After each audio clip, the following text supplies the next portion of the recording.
رالل او حمله وکړه په دای باندې نو هغه په چاقو یو تنو هغه مړ شو او زما تر جیل ته لاړ چې جیل ته لاړ مسافري وه پردۍ علاقه وه نو شیخ القرآن د هغه دپاره منډه تړوله چا ورته وویل چې په دهلي کې یو وکیل دی ډېر لوی نو که هغه دې ونیوی خو د هغه فیس ډېر زیات دی نو نور به اخلاص کېږي دې پانسي کېږي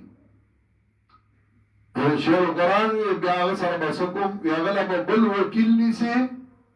او بل وکیل به هغه سره خبرې کوي هغه تا سره نه ملاویږي شیخ القرآن وی زه لاړم د هغه وکیل تپوس مې وکړ د هغه د خاندان د دغه چا راته ووایي د هغه پلار چې دی نو هغه د تحریک ازادۍ کې یو ذمہدار سړی او دا وکیل د هغه زوی دی ما کا خو اسانه شوه ما کتل چې جلسه به کوم ځای کې چې هغې کې د تحریک ازادۍ کسان راځي نو دی به خامخا هغې له راځي دا پلارې کلي کې خو ما سره ملاویږي د خپل کور کې نو هغه جلسه ما معلوموله جلسه کېښودی شو په دهلي کې زه هغې له لاړم وی چې هغې له لاړم نو د سټیج سیکرټري چې کوم نو هغه ته ما یو چیټ ولیکه چې زه راغلی یم د فلاني ځای نه د جلسې له راغلی یم او زه به یو اهمه خبره کوم او ما له یو 15 منټه ټایم راکړه دا تحریک ازادۍ مشران چې څومره وو دا راغلي وو ناستو دغه د وکیل د پلار هم ناستو ما خو دې نظر کې کړو وی هغه چې زما نوم واغسته خو کشر وم ما وی زه چې سټیج ته وختم خلکاریان ونیشو او شیخ القرآن له خو الله وجیبه ذهن او عقل او اواز او حسن هر څه الله ورکړي وی ما چې کله خطبه وی او ما تقریر شروع کړ د قومونو په ازادۍ په زوال او په عروج نو چې زه په دې شروع شم او 15 منټه پوره کېدل او ما ګړای ته وکتل چې زما ټایم پوره کېږي ګینې ما څه نورې خبرې هم کولې شاته ما د مشرانو کسانو کې ورته آواز وکړ وی زما ټایم ته واله خو تقریر مو بس کړو وی ما شاته وکتل هغه وی چې ته زما ټایم ستا شه وی ما خبره لږه اوږده کړه ما تفصیلي خبره وکړه او هغې ډېر اثر وکړو او په هغه جلسه په ټوله باندې زما یو قسم روب راغی زه چې راکوزېدم هغه یې زه بره کېنولم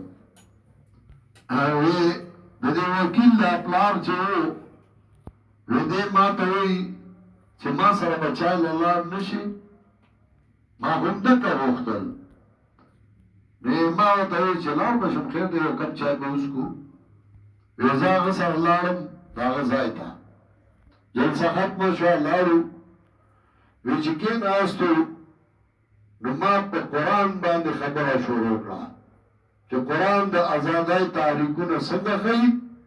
او په هغې کې ونريد ان نمن علی الذین استضعفوا فی الارض ونجعلهم ائمة ونجعلهم الوارثین داسې ما نور ځایونه